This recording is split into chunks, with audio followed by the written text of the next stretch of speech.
The second brain, unraveling the mysteries of gut health. Welcome to our journey into the fascinating world of gut health.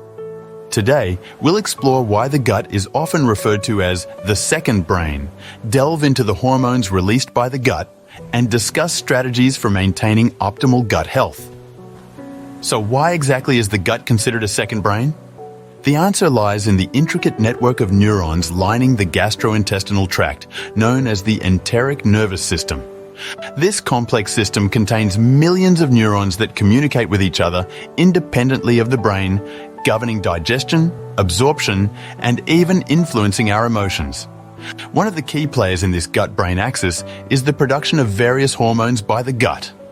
Let's take a closer look at some of these hormones and their roles in regulating our overall health. Firstly, there's serotonin, often dubbed the happy hormone. While it's commonly associated with mood regulation, a significant portion of serotonin is actually produced in the gut. It helps regulate intestinal movements and plays a role in appetite control. Next up, we have ghrelin, often referred to as the hunger hormone. Ghrelin stimulates appetite, signaling to the brain when it's time to eat. Imbalances in ghrelin levels can contribute to overeating and weight gain. Another important gut hormone is leptin, which acts as a satiety signal, telling the brain when we've had enough to eat. It helps regulate energy balance and metabolism.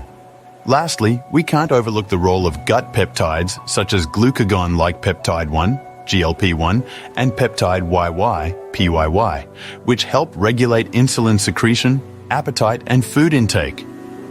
Now that we understand the significance of gut health, let's discuss some strategies for maintaining it. Firstly, focus on a balanced diet rich in fiber, fruits, vegetables, and probiotic-rich foods like yogurt and kefir. These foods promote a diverse microbiome, which is crucial for gut health. Secondly, prioritize stress management techniques such as meditation, yoga, or deep breathing exercises. Chronic stress can disrupt the gut-brain axis, leading to digestive issues. Thirdly, steer clear of excessive alcohol consumption and avoid smoking, as these habits can negatively impact gut health and contribute to inflammation. Lastly, aim to get regular exercise, as physical activity promotes healthy digestion and can help maintain a healthy weight, which is crucial for overall gut health. In conclusion, the gut truly deserves its title as the second brain, given its intricate connection to our overall health and well-being. By understanding the importance of gut health and implementing these strategies, we can optimize our second brain and pave the way for a healthier, happier life. Thank you for watching. Subscribe for more health insights.